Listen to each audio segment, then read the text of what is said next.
webinar on entrepreneurship opportunities and challenges in post-COVID-19.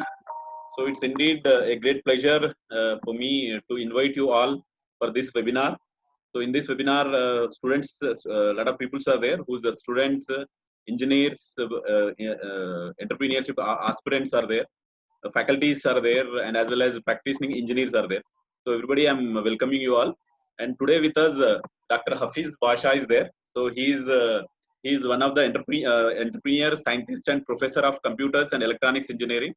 He's a co-founder of Basha Research Corporation and Kefter Innovat Technical Society.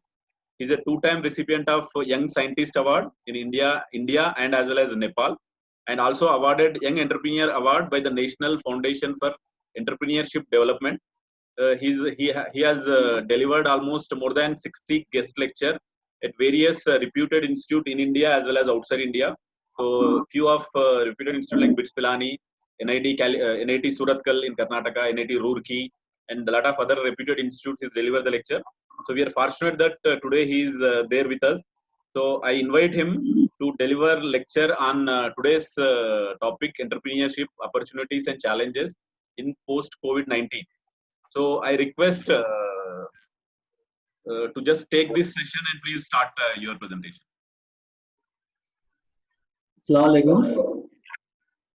So I first of all thank Dr. Hussaini for giving me this opportunity. So how many participants are there? Now I think it is almost 52 is there, but we are expecting to increase. I see. Okay. Registrations, almost 300 registrations was there. Okay. So very good evening, one and all. So thank you, Dr. Hussaini, for my introduction. So what I want to tell you is, I finished my BTech in the year 2007. So it's been 13 years now. And in these 13 years, let me tell you, I had the most amazing career of my life.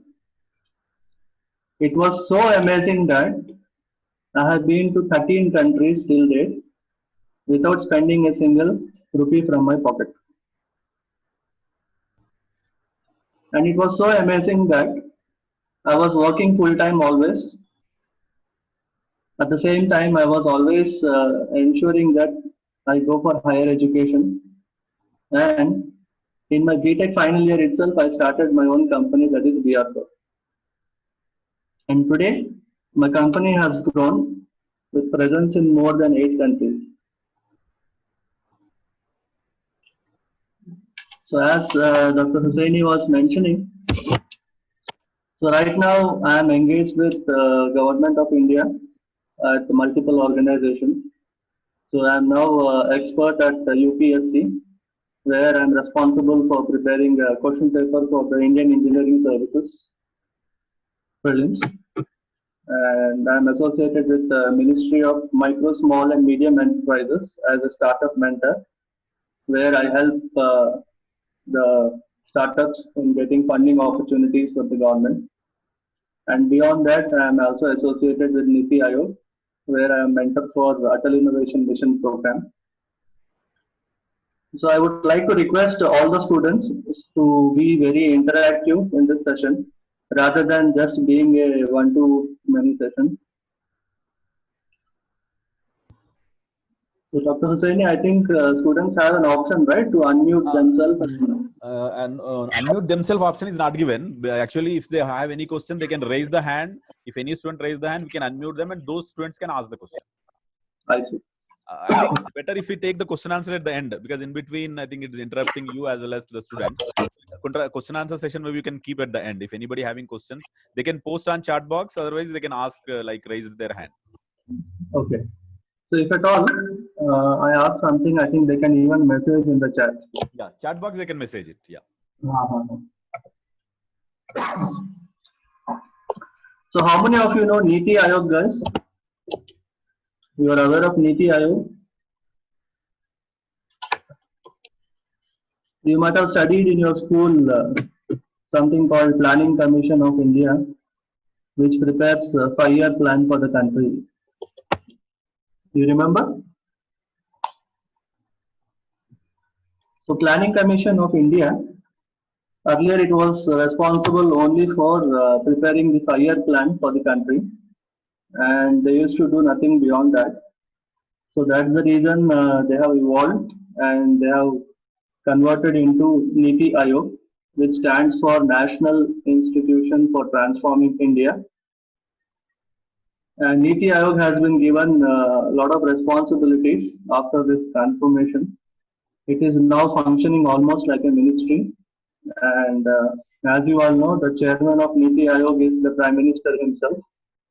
And all the members of NITI Aayog are the people who have excelled in their particular field, and then they advise directly to the Prime Minister. And their status as member of NITI Aayog is equal to Cabinet Minister in the central government. So why I'm mentioning this is, NITI Aayog was given the responsibility of handling some of the problems that are faced by the country. All the major problems that are faced by India, those problems are given to NITI Aayog to come with solutions. And there is one such problem which today's youth is facing. Yeah, can anyone?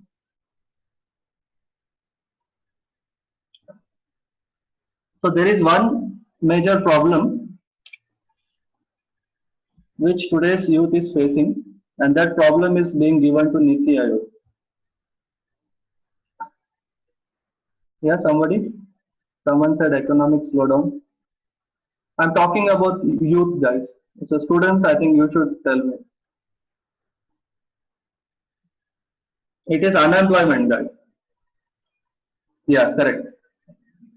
So unemployment is one such major problem which especially today's youth is facing.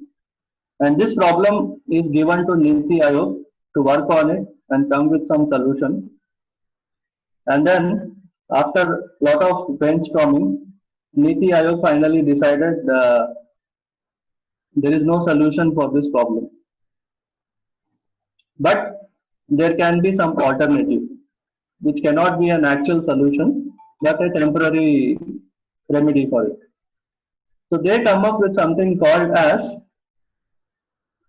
entrepreneurship. So what is entrepreneurship, guys? So according to NITI Aayog, if a person becomes self-employed, then he is no more unemployed. That's the first thing. If a person becomes self-employed, he is no more unemployed. And moreover, if the person gets successful in what he is actually doing, then he or she will be in a position to provide job opportunities for 4 more others. So this is the ideology behind, and they have decided that self-employment can be one of the alternative solution for unemployment. With this, in the year 2017, entrepreneurship momentum started gaining in India. So what NITI Aayog has done is, they have started a mission called Atal Innovation Mission. The short form is AIM. And this is the first time in the history of the country that there are no bureaucrats involved, there are no government employees involved. It is totally run by private sector, and there are 2 people who are being picked up from corporates. So one gentleman who was senior vice president at TCS, Mr. Ramanathan, he was made the mission director, and he had his own exclusive team where people from across the country were picked up, and that's how this Atal Innovation Mission was started. So there were 2 projects basically under this mission. One was for the schools, and the other one was for the higher educational institutions like engineering colleges, MBA, business schools, etc. So what they have done at schools is, they have started something called as tinkering labs. So what is tinkering, guys? You all know that how school students are. They are so young. and they are so like school. According to me, my experience, school students ask more questions actually. So what they have done is inside a school, they have set up a small lab called Tinkering Lab, where all the latest technologies, it can be anything, it can be artificial intelligence, it can be machine learning, it can be robotics, anything which is new, latest technology, they have kept inside that lab, and an exposure is given to school children. And those school children, they get this exposure and they start thinking towards innovation. The objective here is at that age, if we give them that exposure, then later on, once they grow up, once they become, once they grow up and come to engineering colleges or any other degree colleges, they will start thinking towards innovation. So that was the objective.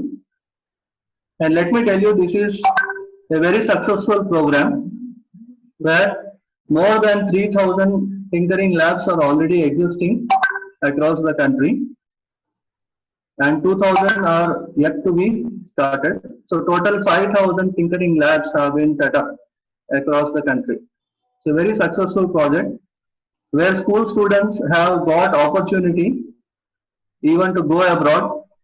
Wherever the Prime Minister has gone, he has taken students along with him to countries like Singapore, Israel, Russia, where students got opportunity to go there and exhibit their ideas and exchange their ideas with students of those countries. So very successful program it is.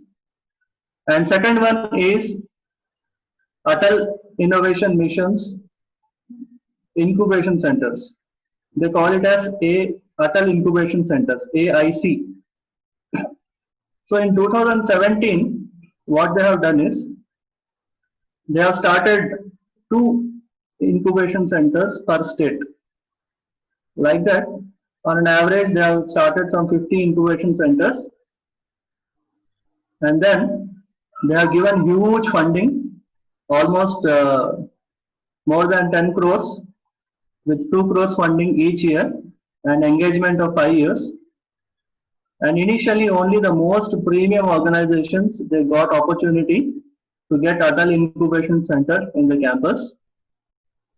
But later on, they have started doubling the size.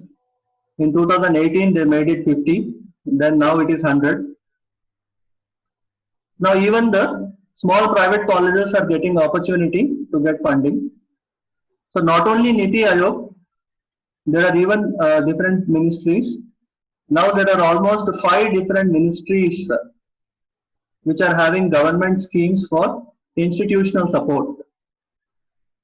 So what happens here is an educational institution is expected to have its own incubation center in the campus, which can harness the ideas of students.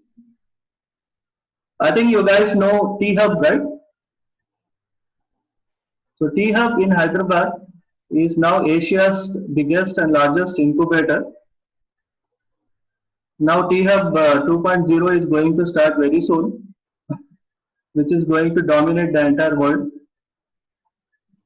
So T-Hub is a place where the most premium startups come there.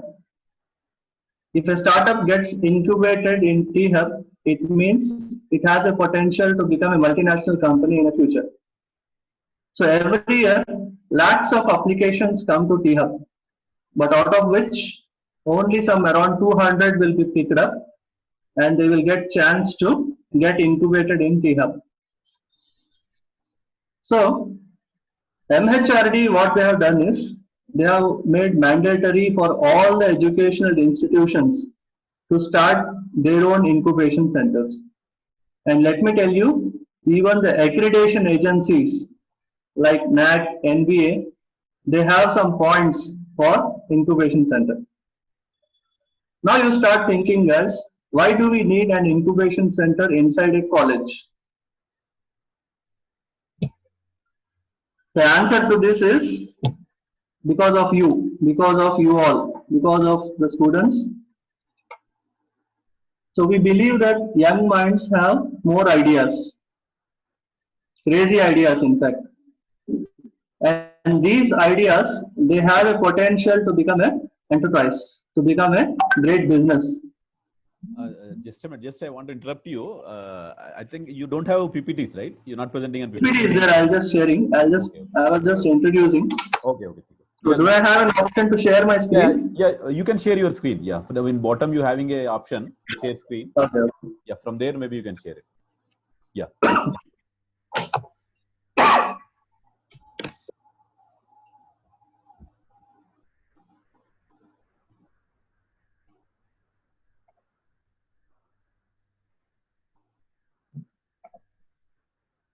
Yeah, social entrepreneurship. Are you able to see my screen? Yeah, we can able to see your presentation.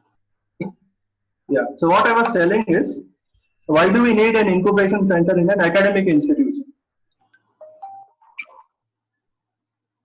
And I was mentioning that it is a place where we can harness the ideas that comes out from the young students, young minds. So there are students who think different, who think out of the box, whose ideas can really make something, change something. So guys, I think you have an idea about startups. What do you mean by startups? Startup is nothing but new company, guys. So I'll just start presenting my slides.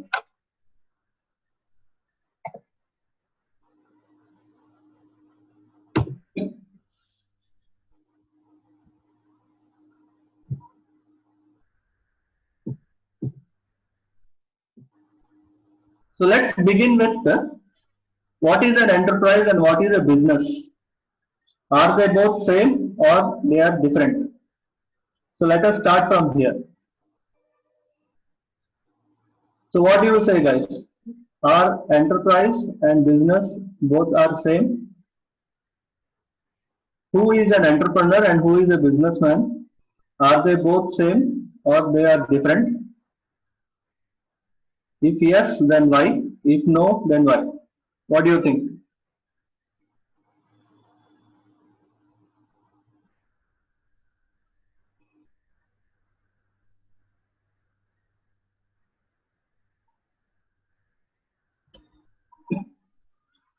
So the answer to this question is they are different, guys. They are not same. The difference is if you start something which somebody else has already started,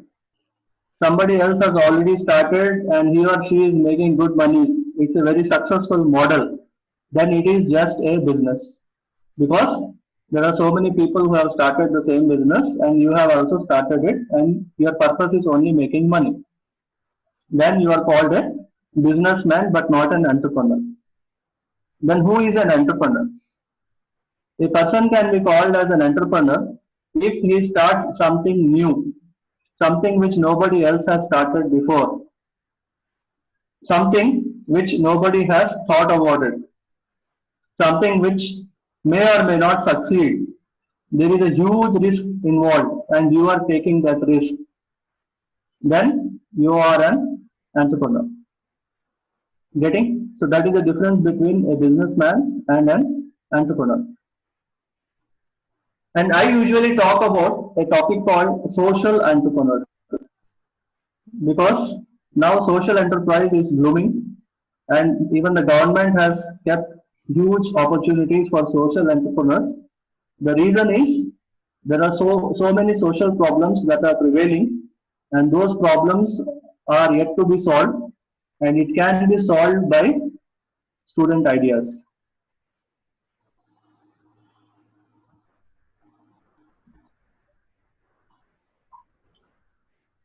So whether it is a social enterprise or a commercial enterprise, the objective remains the same. It is always like solving a problem. And how we are going to do it? We are going to do it by either offering a product or a service or both.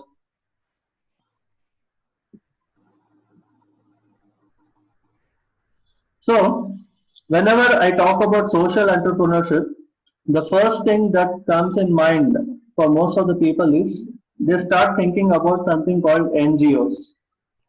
Yeah, guys, what are NGOs?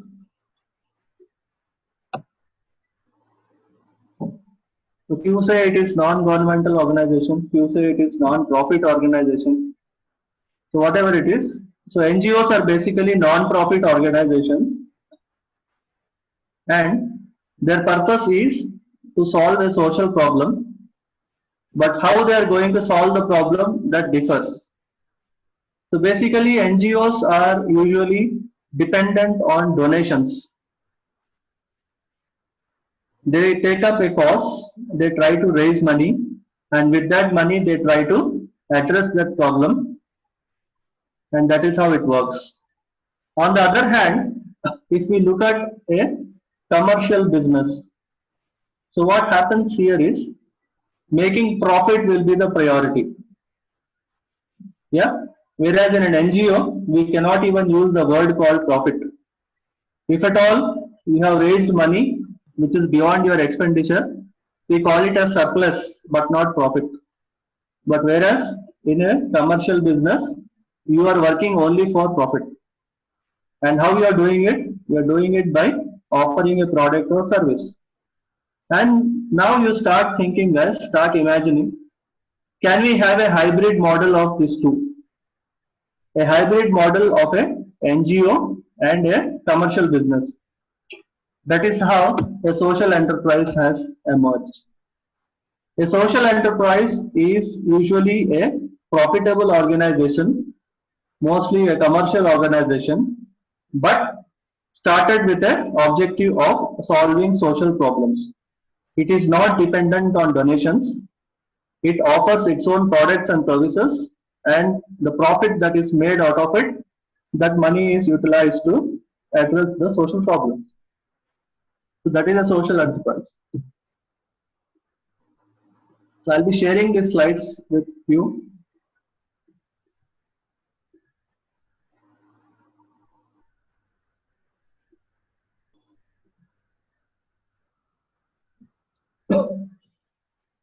Again, social enterprises are classified into three types.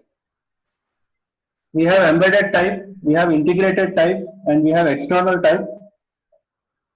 So what happens in an embedded type is you have started an organization as a social enterprise and you are solving a social problem. So the activity that you do and the social problem that you are solving, if both are same, then it is an embedded model. On the other hand, sometimes it happens that the business that you are doing and the social problem that you are solving, they both are different. They are not even related to each other. If that is the case, then we call it as an external model. Means you are doing some business, you are getting money out of it, and whatever money you are getting, you are trying to use it for some social problem which is irrelevant to the business that you are doing. Then it is an external model. And sometimes it happens that the business activity that you are doing may have some indirect relation with the social problem that you are solving. If that is the case, then it becomes an integrated model. So embedded, integrated, and external. These are the three types of social entrepreneurs. So the reason why I'm talking about social entrepreneurship is now you are students, you have ideas, you have dreams, but in order to get started, sometimes you need huge investments, sometimes you need great support, a lot of material might be needed, manufacturing equipments might be needed. So you may not have access to them as of now. So in most of the colleges, I usually choose this topic of social entrepreneurship. The reason is it doesn't involve much of investment. It doesn't involve any support. It can be done by any student. It is very easy. Only thing is the student has to think about social problem and then come up with some business solutions. If he or she can solve a social problem with his idea, then he or she can become a social entrepreneur. And it doesn't need much of technology. Even a simple of the simplest can be able to do it. So now I would like to give some examples through these models. There are few models of social entrepreneurship. The first one is called entrepreneur support model. It means if you start an organization in order to support other entrepreneurs, then it comes under entrepreneurship support model. And one such example is microfinancing. So microfinancing is a concept where entrepreneurs, they can borrow little money without much of security, and then with that money they can do business and they can give it back to the microfinancing agency. So microfinancing is a very popular concept, and later it was extended to social enterprises. So there is one famous company called Bandhan, which is a microfinance company but which supports social entrepreneurs.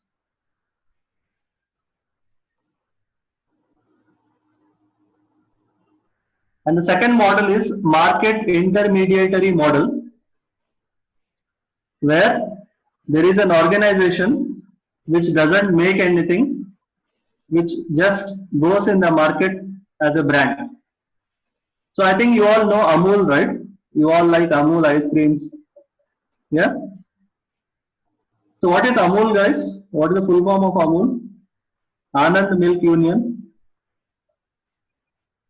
So Amul, you all know Amul, but you never knew that Amul is also a social enterprise. Yeah, guys, Amul is also a social enterprise. Amul itself is not a company actually. It is a combination of almost 18 different small milk unions which have joined hands to start this brand called as Amul.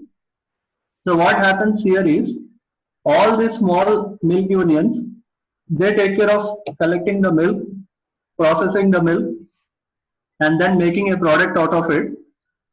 But once the product is ready, when it has to go to the market, then they put the sticker of Amul on that product, and then they will sell it in the market. And we think that this is from Amul, but Amul itself is not a company which has prepared it. It is someone else. So this is market intermediary model, guys. Third model is employment model. Means if you start an organization with the sole purpose of offering employment to others, then it is an employment model. Now you can start thinking. There are huge companies like Amazon. Yeah, they are setting up businesses in India and they are offering huge employment. So do you think Amazon is a social enterprise, guys? Because it is offering employment, so much of employment. No, guys, Amazon is not a social enterprise. Amazon is a commercial enterprise. Any commercial enterprise, in order to run business, obviously it needs people, and that is the reason they go ahead with employment. And when there is no business, they even go for laying off jobs. So there are few organizations which were started exclusively for providing employment opportunities, not for making profits. So one such example is Miracle Courier. It's a simple courier company, but a social enterprise. The difference here is all the employees of this company, they are deaf. They cannot listen, they cannot hear. But they can deliver your courier in time without any problem. So this company was started exclusively to provide employment opportunities to people who are disabled. Next is fee for service model. I think you might have gone to parks or some recreational facilities. You might have paid some 5 rupees or 10 rupees as the entry fee near the gate. Yeah. So do you think the money that you have paid, that With that money, the park or recreational facility or museum is maintained. No, guys, it is just for sustainability. These organizations are maintained by some other funds, but only for sustainability. In order to maintain, they collect very, very nominal fee. So there are so many educational institutions which come under this category. So here I am showing you one example. There is a rural BPO called Desi Crew.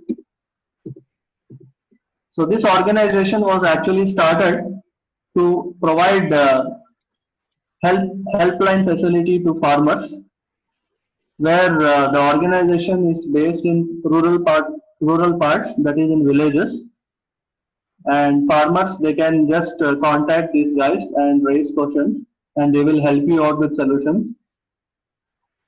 So employment is provided to the rural people here. So this is one example. Next one is service subsidization model. Very popularly, it is called as Robin Hood model. You know Robin Hood, guys? Who is Robin Hood? What does he do? Robin Hood is famous because he steals from the rich and distributes to the poor. So similarly, service subsidization model, it is an organization where rich people can go get the services, and the same set of services even poor people can get at affordable price. So the organizations are billing huge money to people who are able to pay and providing the same services even to the poorest of the poor. One such example is Arvind Eye Hospital. You might have heard about this name, Arvind Eye Hospital. It is a social enterprise. So it is a super specialty hospital. If you go there, definitely your bill will be in lakhs. But even the poorest of the poor can go there and get their treatment done at a very, very affordable price, even at 100 rupees and 200 rupees.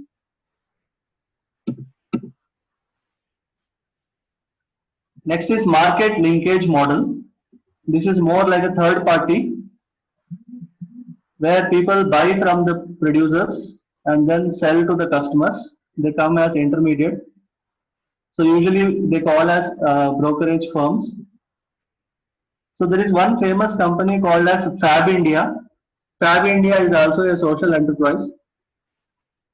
So what happens here is Fab India, it purchases the products made by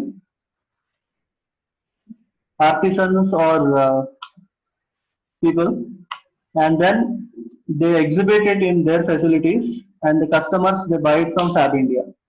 So Fab India is acting like an intermediate between the actual makers and the people who buy, that is customers. And then this is a very interesting one called organizational support model. So there is one company called as Jaipur Rugs, which is based in Rajasthan. So they basically manufacture rugs, guys. What is a rug? Rug is a blanket. Can you guess what would be the cost of the blanket that you are using at your home? What would be the price? And now think about the very costly one. What would be the price? You will believe it or not, guys, the rug made by this company, it costs minimum 1 lakh rupees. 1 lakh and above is the price of the blanket or rug that is manufactured by this company called Jaipur Rugs. So it is a very premium product which usually Indians, they don't afford to buy. These products are usually exported to other countries. And the background information here is, who are the people who are making these rugs? They are the people whom in India we consider them as untouchables. So it is the community in Jaipur which actually makes the rugs, and we call them as untouchables. And the same community is preparing the rugs which no Indians can afford to buy. And these rugs are exported to other countries. So whatever profits come from selling these products, that money is utilized for the upliftment of that entire community. That is how this company is popular, Jaipur Rugs. So I'm done with the models, guys. The reason why I shared you is you can start thinking which model to consider if at all you want to start a social enterprise. And now I would like to share some of the examples which my own students have done. So there is one company called as Alika, which was started by one of my students. What he has done is, he has seen lakes which are polluted. Even you might have seen, guys, you might have seen some lakes, some green color thing will be floating on the lake. Yeah, what is that? They are the hydro plants. So what this person has done is, he was thinking, government is spending so much of money for cleaning the lakes. And this waste material, why can't we do something and make some products out of it? So this is what he has done, guys. You can see the products in my slide. These products are made of material called water hyacinth. Water hyacinth is a seaweed that floats on the surface of the polluted water, especially in lakes. And when these are processed, we can make products out of it. So what happens here is, he provides employment to certain section of women for whom it is a livelihood. So they go and they collect the water hyacinths, and then they sit and make the products out of it. And once it is done, they are sold in the market. So this is a social enterprise, guys, Alika. The name of the student is Abdul Mujib. He is native of Guntur, but now he is in Hyderabad. So it is him who started this company called Alika, and he has won so many awards even at national level. There is one more organization called UMI. So as you know, especially in Hyderabad, in Old City, even today, women are not allowed to go out and work in some families. So this was taken as a problem, and there are two girls who started this organization called UMI. What they have done is, they have reached out to women who are at home, who cannot go out and work. They have trained them, they have taught them certain skills, and then they provide them with raw material and ask them to make products out of it. And once they make the products, so these guys go and collect it, and then they sell it in the market. And whatever profit comes, they share it with the people who have made it. So what happens here is, they are empowering women. They are making livelihood, and they are trying to improve the skills. So this is one social enterprise, again started by my students. And there is one more very interesting organization called Ishima. Ishima was actually started by two girls again. Actually, they are fashion graduates from National Institute of Fashion Design. So what they have done is, in India, there used to be something called as art and culture. There used to be artisans who used to make unique arts which today's youth have forgotten. So what these two girls have done is, they have blended this old art with latest fashion. So what they are doing is, they are trying to make certain women accessories, which are a blended option of old art and new fashion. And now they are selling products in the market. And let me tell you guys, they are really making good money by selling these products. So this is also a social enterprise where the artisans who make the old art, they are getting livelihoods, and there is preservation of crafts and Indian heritage, and especially that culture is spread among the youth. So these are some examples, guys. I'll share one more example with you. I think most of you are engineering students.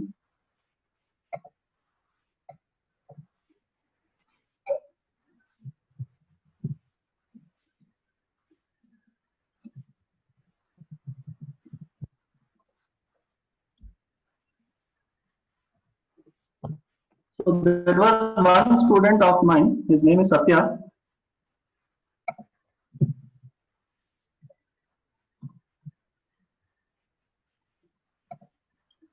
So he was an electrical engineer. He studied BTech Triple E.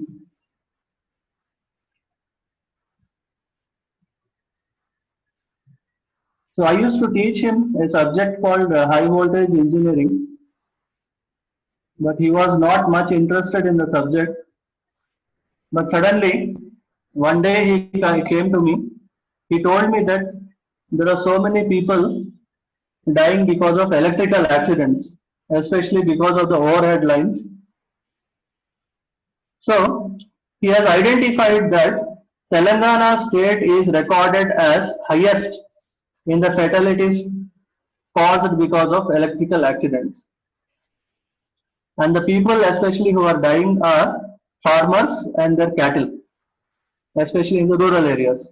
So this is a problem statement that he has identified, and then he has done some research.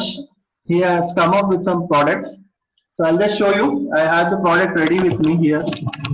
So this is the product my student has made.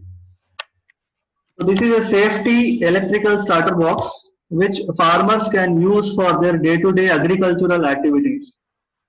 So this is made of unique material which is very shock proof, and he has replaced all the old technology fuses and all that with MCBs, and he has ensured that safety is a major concern.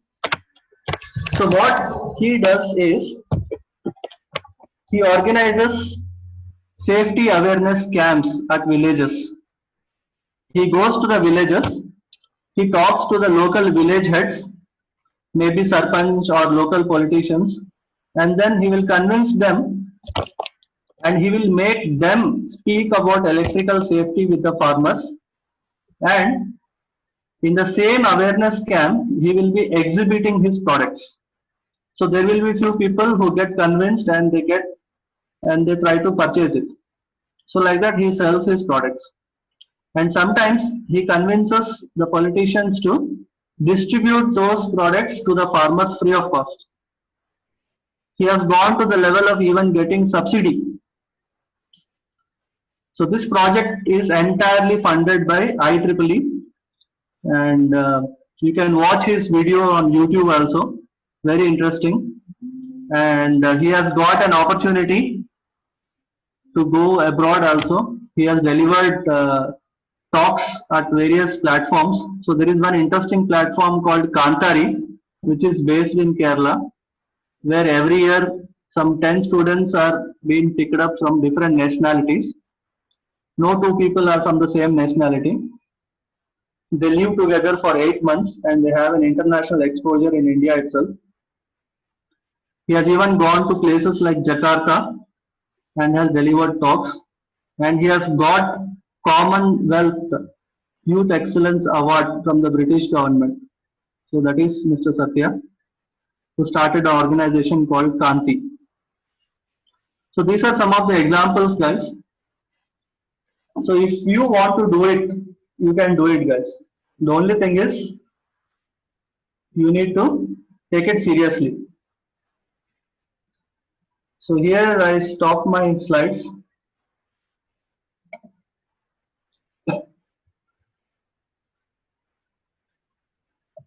So what I am doing now is I am reaching out to various colleges. I am making them aware that there are so many government schemes that are available in order to set up the incubation center. And almost 20 plus colleges I am advising. Right, we have set up right from the scratch. Right now, I am working as director of Ashoka Institute of Engineering and Technology, Hyderabad, which is near Ramoji Film City. So we have an incubation center supported by DST, that is Department of Science and Technology, Government of India. So we have produced 7 startups till now from our incubation center, out of which 2 are already sustainable. Like that, there are so many success stories that are coming out from various colleges, guys. And that is how the discussion started with your leadership team. So they are very keen on setting up an incubation center at your campus also, where it will be an opportunity to get some support. So incubation center is basically a platform where if you can come with your ideas, there will be hand holding and they will help you in making your dreams into reality. So I can just say thank you once again to the organizers for my today's session. So Dr. Hussaini. Yeah, thank you very much. Wonderful presentation. I think your few points, especially social entrepreneurship. I think you have given some insights about them and given some success stories. I think definitely these things will be useful for our students as well as participants who came from outside. I think here maybe I need to ask one question. I think before going for participant questions, maybe I can ask one question. So in this situation, Yes, please, sir. yeah. So now because our students also got the placements, few placements, because comparatively last year's placements has come down, and also because Yes. it was starting the month of March. Actually, March and April was the crucial time for us for the placements. So Correct. unfortunately, few placements we have missed it. So in this time, so what one thing is this social enterprise you suggested. So in addition to this, any other things are there where students can look into and they can do something in that area? Actually, what I would suggest is students should have that mindset from the beginning. They should consider entrepreneurship as one of the career options. 90% people think only about jobs, nothing else. Yeah, exactly. And there are 9% who think about going for higher education. And that only 1% are the people who want to do something on their own. And they are the one who try to become entrepreneurs. But now let me tell you, now there are so many opportunities, unlike before. Today's entrepreneurs, they are able to get funding up to 5 lakhs per year, which no student can get a job opportunity with that much of package.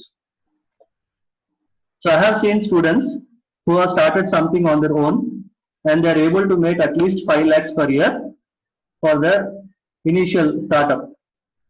And as they move on, they have huge scope for scalability. And especially now at this COVID-19 situation, as Professor has rightly mentioned, already unemployment is a major issue. Yeah, and there were shortage of jobs. And now post-COVID situation will be still tougher. And I think students should definitely have something called as Plan B. Even if they go for jobs, they should have a secondary source of income. Then only they will be able to sustain. So this could be my message. Okay. Yeah, thank you. I think before going for question answers, I request our Vice Principal Sir, Dr. Muhammad Sanaullah Hasim Sir, just to give a vote of thanks. Then we can take the questions. If anybody have any question, please raise your hands. I will unmute, and then after the Sir session, Sir message, you can ask the question. Hasim Sir, you please. Sir, your voice is not coming, sir. Your voice is not coming. Yeah. I think you're I think you're unmuted, but still voice is not coming. Now you are muted. Please unmute. Yeah. You can unmute, sir. Now you can unmute, please. Yeah. No, sir. We are not able to hear you. Okay.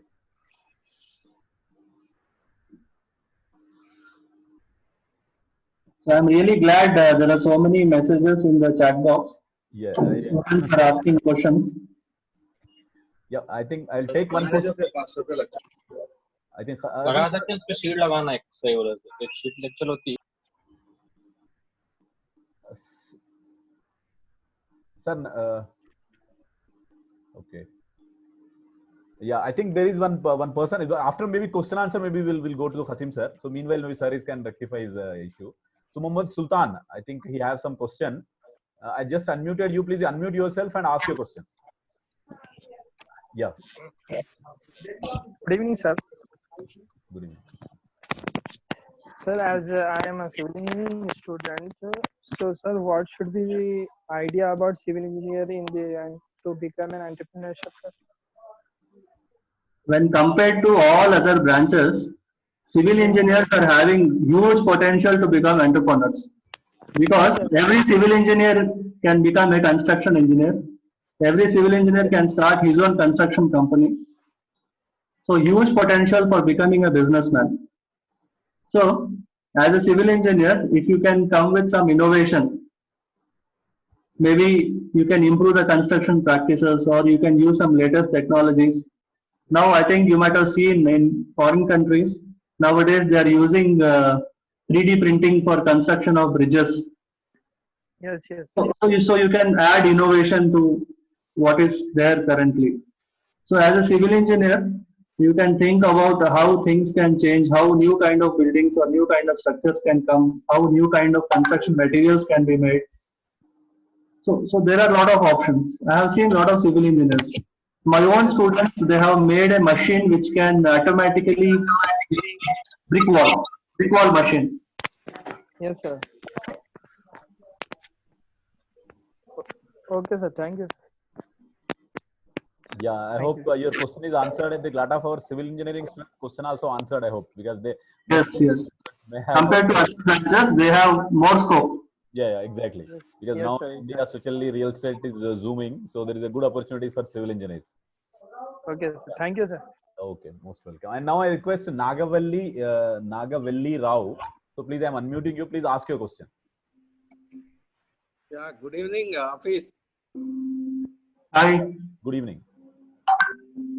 Oh, good evening, Hafiz. How are you, Tirupati Rao? So, Good. thank Please you. ask your question. It is audible, sir. Yeah, Yes, audible, yes. sir. You can go ahead. Very nice session. I completely followed your He session. is my teacher in my master's, sir. No. From the starting, really, it's very good, very nice. Very nice. Really, congrats. I'm so happy. And you just clarify, Hafiz, how civil engineer will start a entrepreneurship or some software company, like how he will have chances, like other than civil works. Can he start the software? Now technology is blooming, sir. Everywhere there is transformations that are happening. Let me tell you, you may be remembering, there was a time when digitalization was happening. Yeah. People were getting afraid they may lose jobs because computers are coming.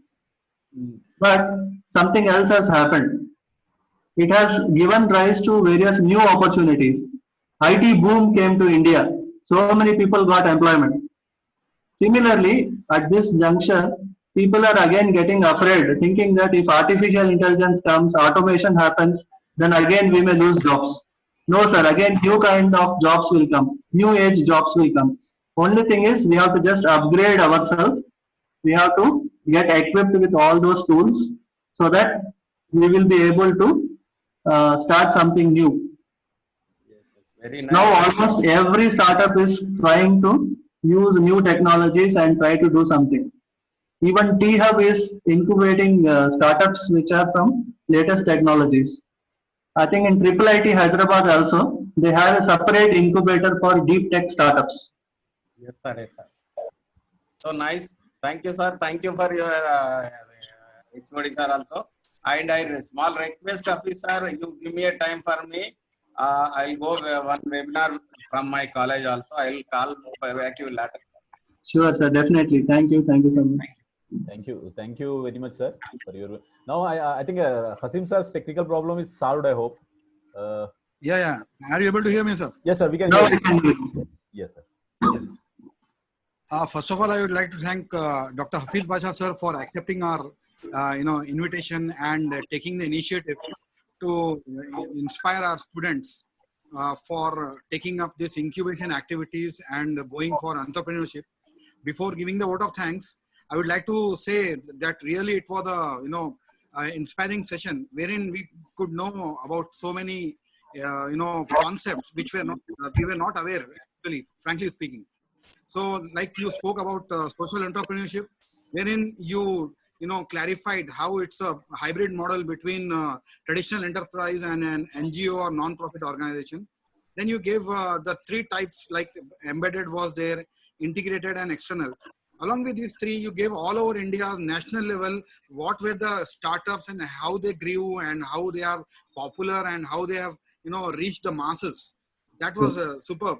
And last but not the least, the way your students you have inspired to go for innovative products like that Abdul Majid, your student you have mentioned, is making use of this waste. Literally, it's a waste. Water hyacinth, and he's making it into things of utility. So like that, many other products you have discussed. So this should be inspiring for our students who have joined in large numbers, and those especially in final years and third years. Final years have already done exceptional projects, sir. They are very innovative projects, and I hope they will certainly take the cue to go forward, go ahead, and take inspiration from your thing. And I would like to inform and congratulate our students that to top up their good work, we are going to have a tie-up with you, inshallah, in the near future, wherein with your advice we will be proceeding, and you can help them out in giving them ideas. We can get so we can get the fundings and we can get consultancy projects.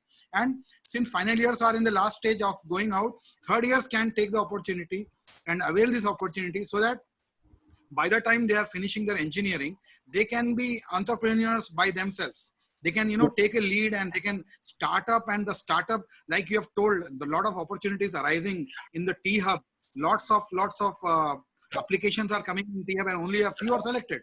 So our students can be one of those few. So we would like to take this opportunity, this challenge into an opportunity, convert this challenge into an opportunity of that tagline, what we are following, like you have said, and we have been saying to our students, it's better to be employ people rather than get employed. So it's the need of the hour, and it's no like a clerk ka beta clerk rahega, uska beta wahi rahega, वैसा नहीं है. We need to get out of this. We need to innovate. We need to incubate, and we need to give a lease of life for incubations. So we will be starting these these two cells along with your help, sir. And we really thank you for accepting our invitation and giving a real inspirational and motivational with the real-time case studies you have mentioned. It's not anything like Amul is there. It's already a branded thing. You gave real example of your own students. So that speaks volumes. So we are, really we'd like to go ahead and forward with this, and we hope our students will follow suit. Inshallah, we look forward to very good days and, successive careers in terms of entrepreneurship for our students. Thank you so much, sir. Thank you. Let's do it, sir. Thank you. Thank you, sir. Inshallah. We will get step by step. Thank you very much. I think our principals are also there in this meeting. I request the principals are to just tell a few words.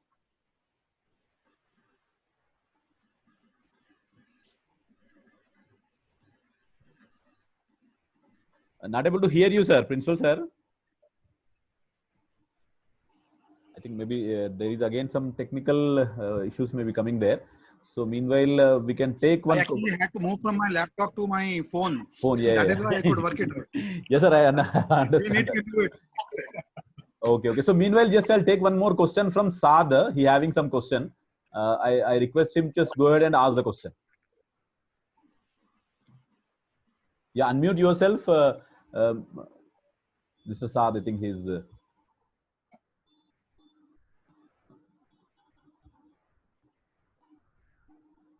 Yeah, Intesar Hussain, please unmute and you ask your question. Has he posted the question on chat? Somebody posted a question on chat also, sir. Maybe you can see there is one question. What is the interest rate for this microfinancing? Participants are It asking. varies company to company and startup to startup. Yeah, and one more question is there: how much subsidy government is providing in setting up a new enterprise by these kind of startups or students? Actually, we cannot call it a subsidy, but there are some government schemes that are made available. There is something called as a seed grant, which they can initially avail. And yesterday itself, I have posted one message. I think you all might have seen. So almost a seed grant of 25 lakhs is made available to startups. So how to approach this? How to encash those opportunities? That is the question of participants. Almost every day there is a new opportunity that is made available, sir. The only thing is our startup should be smart enough to grab those opportunities. Okay. So for this taking these grants, we need to have any kind of government registrations are required? Usually what happens is, first of all, institutions should have a registered incubation center. Okay. So it is an institutional support actually, where government will give funds to incubation center, and the incubation center has to distribute that money among the startups. So the startup has to get incubated in any of the registered incubation centers. Okay. So means funding has to come to the institute, like incubation center. Yeah, like it has to go through institution. okay. If anybody is approached, because here in addition to students, other people is also there. So Yes. if anybody want to from outside, even student who's passed out from our college last 3 years, Yes, 4 years, for you them should keep it open for outsiders as well. okay, means outside also we can consider, and for them also Yes. we can approach. Yes. Okay. Now I request, I think principals have technical problems solved. Please give some words.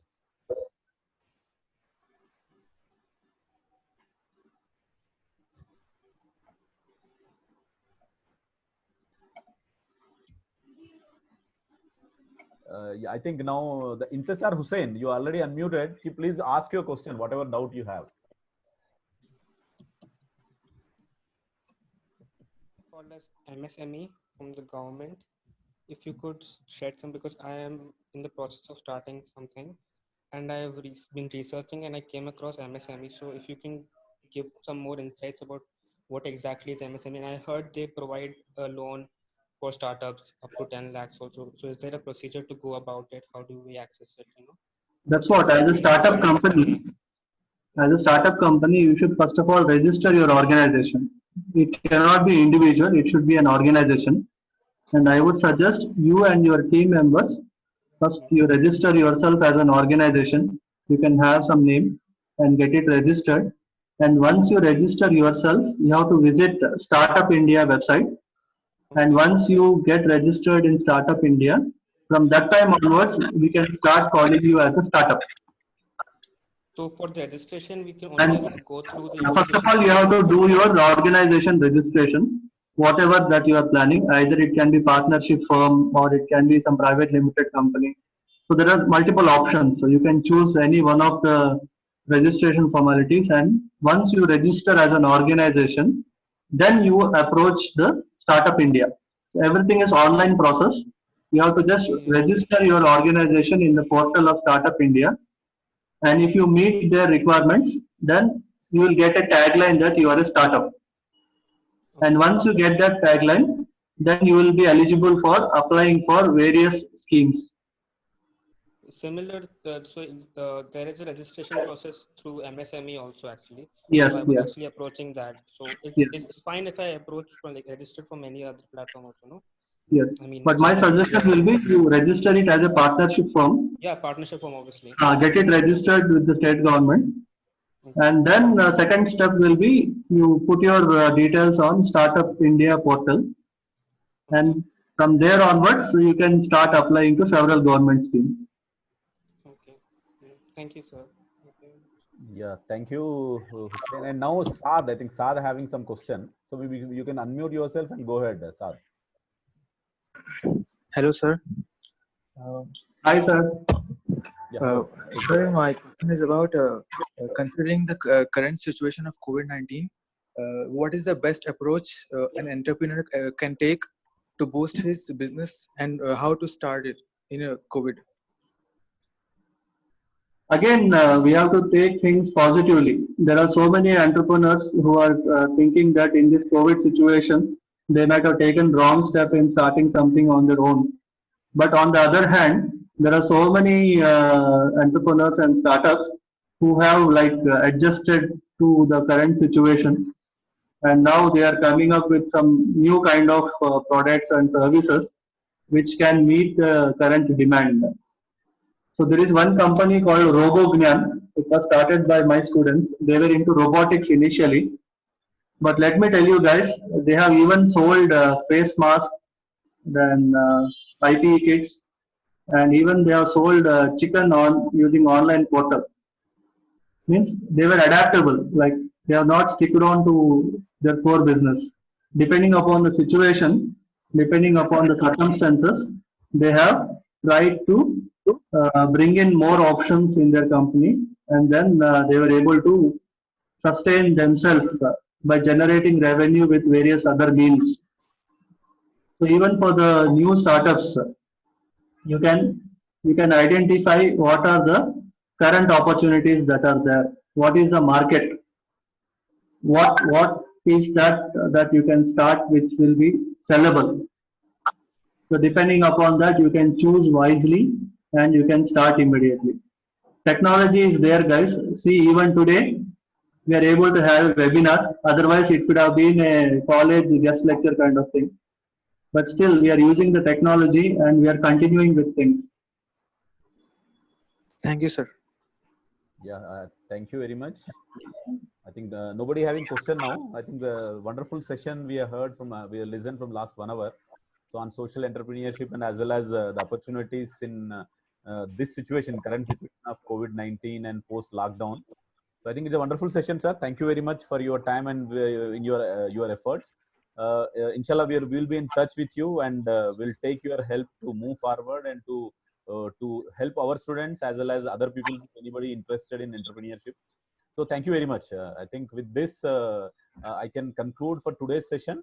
And for participants, maybe whatever your questions are there, our speaker, Dr. Hafiz Basha, has answered. So we'll try to take few more sessions, maybe in every week of today and Wednesday. So maybe next week we'll coming out with some other topic, which is maybe whatever your concern topic. So most probably I'm seeing that some students as well as some participants is asking about different government schemes, for especially for startups or for entrepreneurship. So that maybe we can going to take, and also we're going to take few kind of case studies. As last week also I told you, some success stories of entrepreneurship. So Dr. Hafiz Basha has already given few success stories of his students. So now we can going to listen about the startups who's done startup and what are the hardship they went through by starting that and how they're successfully they're running. So those things also maybe in the next few weeks we're going to listen and we're going to hear from the person who's already going through all these phases. So definitely you please in touch with us and try to attend every week on Wednesday the same time 4 to 5. We'll try to give what are the possible solution by us. So this will be useful for especially for targeting for the students of final year or maybe last 1 or 2 years passed out, and as well as some people who's looking for an opportunity for the entrepreneurship. That is maybe as Dr. Hafiz Basha has rightly pointed out. So entrepreneurship is nothing but something he's starting new. So even not only entrepreneurship, even for the businessman. So you want to become a businessman already existing something. It's not a new. Already somebody is running. Maybe you can take some different way. You can make the model, or some more competition is there, more requirement is there in the market, more demand. To that maybe you can give some kind of you can supply some kind of service or product. Those kind of things definitely next weeks we're going to see those things. What are the possible way? So we're trying to approach the speakers. Definitely if somebody is come, and I request our today's speaker Hafiz Basha sir also, if anybody is there in this field, so that if you provide some kind of resource person, so inshallah we'll conduct kind of webinars.